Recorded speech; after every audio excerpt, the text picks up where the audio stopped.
ባህሪያችንን አስተካክል። እስቲ ባህሪይ ይለወጥ ነው። አጠገባለን ሰው ያዘው ያልተለወጠ ባህሪ ካለ ይለወጥ በለው።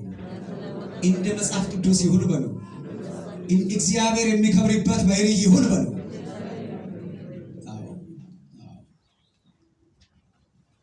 ባህሪያችን በእውነት ሊለወጥ ያስፈልጋል።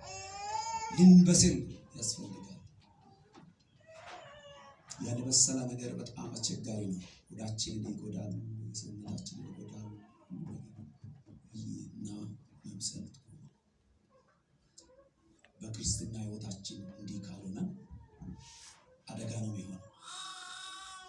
ማይለወጥ ነበር ማነው?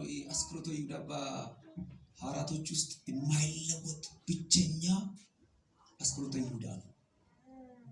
ያልተለወጠ ጥሬ የሆነ ያልዳነ ፍሬ የሌለ ያ ሰው ባይወለድ ይሻላል የተባለው ሰው አስክሮቶ ይሁዳ። ሌላ አንደኛ የባህሪ ለውጥ ሊኖር ይገባል ወይም ብስለት። ሁለተኛ ጸሎት ነው። ምን አለ ይሄ ሰው? ጌታ ሆይ አላደል ወደ ማን ቀርቦ? ወደ እርሱ ቀርቦ ወደ ኢየሱስ ቀርቦ ጌታ ሆይ አለ። ለመነው። ያለውን ችግር እየነገረ ነው የለመነ። እየተሰቃየ ነው፣ ሽባ ሆኗል። ችግሩን ተናገረ፣ ለመነው።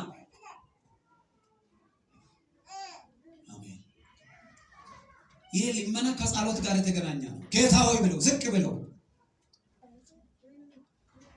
ለምን?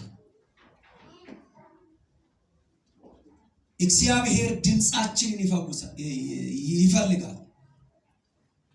ድምጻችን እንዲወጣ ይፈልጋል። ድምጽሽን አሰሚ እንደምለው አለይ 14 ላይ አሰሚ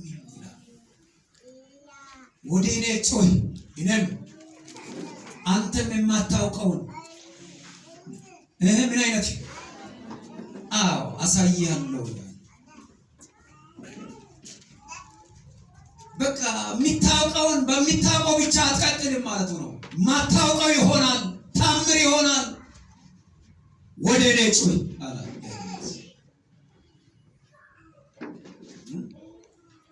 ኢየሱስ ክርስቶስ። ምን አለ? ለምኑ ይሰጣችሁማል፣ ፈልጉ ታገኙማላችሁ፣ ማዝጋንም አንኳኩ ይከፈትላችሁማል አለ። ለምኑ ይሰጣችሁማል፣ ጠይቁ ይሰጣችሁማል ይላል። ስለዚህ ኢየሱስ ክርስቶስ ጸሎት ሲያስተምር አባታችን ሆይ ብላችሁ ጸልዩ አይደል? አባታችን ሆይ በሰማይ የምትኖር ብላችሁ ጸልዩ ብሎ ጸሎት አስተማረ። እንዴት እንድንጸልይ አስተምረን ባሉ ጊዜ አንድ ደቀ መዛሙርቱ ነው የጠየቀ። ከደቀ መዛሙርቱ ውስጥ አንዱ ጠየቀና ኢየሱስ ክርስቶስ ማስተማር ጀመረ ለሁላቸው። እንዲህ ብላችሁ ስትጸልዩ እንዲህ ብላችሁ ጸልዩ አለ። አባታችን ሆይ ብላችሁ ጸልዩ አለ። አባት ነው እሱ፣ አባት የሁላችን አባት ነው። አባት ነው። የመሪዎች ብቻ፣ የወንጌላውያን ብቻ፣ የፓስተሮች ብቻ አይደለም፣ የከር ብቻ አይደለም። ክርስቶስን ላመነ ሁሉ አባት ነው። እኛ ደግሞ ልጆቹ ነን። እግዚአብሔር የኛ አባት ነው በሉ። ልጆቻችን ከፍ አድርጉ። እግዚአብሔር የኔ አባት ነው በሉ። የሁላችን አባት ነው በሉ። ጸሎትን ይሰማል በሉ። አሜን። አባታችን ሆይ ብለን ስንቀርብ ሆይ የሚል ጨዋታን የሚያሳይ ቃል፣ ድምጻችንን የሚያሳይ ቃል አባታችን ሆይ። የእግዚአብሔር አባትነት ነው። በሰማይ የምትኖር የሆነ ሩቅ ስፍራ የሚኖር አይደለም። እግዚአብሔር በሆነ ቤተ መንግስት ላይ ቁጭ ብሎ ብሎ አባታችን ሆይ ብለን ስንጮህ ምን ይሆናል? ይሰማል። ቅርብ ነው፣ ይገለጣል። በአጠገቤ ነው፣ በአጠገብሽ ነው። ይሄ በሰማይ የምትኖር የሚለው የእግዚአብሔርን ታላቅነት ነው። ሰማይ የሚታይ አይደለም።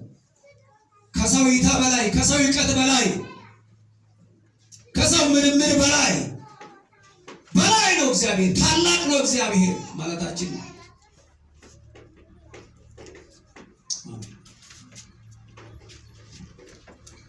እግዚአብሔር ከኔ ጋር ነው። እግዚአብሔር ከአንቺ ጋር ካንተ ጋር ነው። አባቴ ነው እግዚአብሔር። አሜን። አባት ስንል ቅርብ ነው፣ በቅርብ ይገለጣል እና ስም ይቀደስ የሚል የስሙ ኃይል ነው፣ የስሙ ታላቅነት ነው እያወጀን መጸለይ። እግዚአብሔር ስም የጸና ግንብ ነው። ጻድቅ ወደ እርሱ ሮጦ ከፍ ከፍ ይላል። የእግዚአብሔር ስም እንደሚፈስ ዘይት ነው፣ ያረሰርሳል፣ ይለውጣል። ለአብርሃም ምን አለ? እኔ ኤልሻዳይ ነኝ አለ። ስሙን ገለጠው፣ ስሙን ማንነቱ ስሙን አስተዋወቀ። ለሙሴ ምን አለ? ያለና የሚኖር እኔ ነኝ፣ ስሜ ይሄ ነው አለ። የአብርሃም የይስሐቅ አምላክ እኔ ነኝ አለ።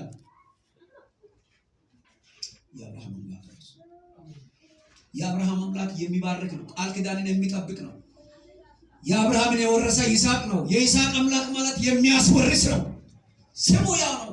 የያዕቆብ አምላክ ለያዕቆብ የማይገባ ነው፣ ለማይገባ ነው የተገለጠ። ያዕቆብ ማለት አታላይ ነው። አሜን። ለአታላይ የተገለጠ እስራኤል አደረገ፣ ስሙን ቀየረ። አሜን። ስሙ ኢየሱስ ነው። የጌታን ስም የሚጠራ ሁሉ ይድናል። ስሙ የሚያድን ነው። ስሙ የሚፈውስ ነው። ስም ይቀደስ። አሜን አሜን። እስቲ እጆቻችሁን ከፍ አድርጉና እግዚአብሔር ሆይ ስም ይቀደስ በሉ። እግዚአብሔር ሆይ ስም ይቀደስ። አሜን። ስሙ ኃያል ነው። ስሙ ክብር ነው። ክብር ነው። መንግስት ትምጣ የእግዚአብሔር አገዛዝ ነው። እንደገና ግዘኝ ማለት ነው። እንደገና ግዘኝ፣ ተቆጣጠረኝ፣ ምረኝ። እግዚአብሔር አገዛዝ ነው። ፈቃዲ በሰማይ እንደሆነች እንዲሁ በምድር ትሁን። ፈቃዲ በቤተሰቤ ላይ ይሁን፣ ፈቃዲ በኔ ላይ ይሁን። በአንተ ዘንድ ያለ ዓላማ፣ እቅድ፣ ሀሳብ በኔ ላይ ይሁን ማለታችን ነው። የዕለት እንጀራ ከበረከት ጋር የተገናኘ ነው። ብዙ ነገር ለዕለት የሚያስፈልገን ነገር አለ። እግዚአብሔር ግን አለ፣ በእግዚአብሔር እጅ ሁሉ አለ። ከክፉ አድነን እንጂ ከክፉ የሚያድን አምላክ ነው።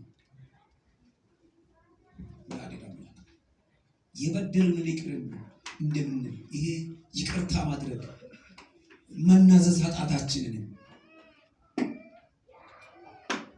እና በእግዚአብሔር ክብር ነው ጸሎት የሚዘጋው። ኢየሱስ ክርስቶስ ይህንን ድንቅ የሆነ ጸሎት እያስተምር ነበር። እንጸልይ፣ በቤታችን እንጸልይ። የሆነ መሰዊያ የፈረሰ ይመስላል እና በቤታችን ሁሉ ጊዜ እንጸልያለን። እኛ በየማታ ፕሮግራም ካልሄድ እንጸልያለን። ካሄድ ደግሞ ባለቤቴ በጣም ትጸልያለች። ጌታ ይመስገን። እኔ ከአያቴ ጋር ያደኩት ሊሰና አካባቢ ያው አንዳንድ ቸርቾች ነገር ልያለሁ። ብዙ ቤት እንገባለን። ቤት ውስጥ የጸሎት ችግር ይገጥማል። የኔ አያቴ ብዙዎቻችሁ ታውቃላችሁ። እዚህ አካባቢ ብዙ ቦታ ወንጌልን ስለሰሩ አሁን ወደ ጌታ ሄደዋል። በማታ 3 ጊዜ ይጸልያሉ። ከእሳቸው ጋር ነበር። በልጅነት ይጸልያሉ። እውነት አሁን የጸሎት መሰዊያ የፈረሰ ይመስለናል። ጸሎት ብዙዎች ተንበርክኮ በጣም የጸሎት ሰዎች ተንበርክኮ በተንበረከኩበት ነው የሞቱ። ስናነብ ብቻ ምንባብ ብቻ ሆነናል፣ እውቀት ብቻ ሆነናል። እውነት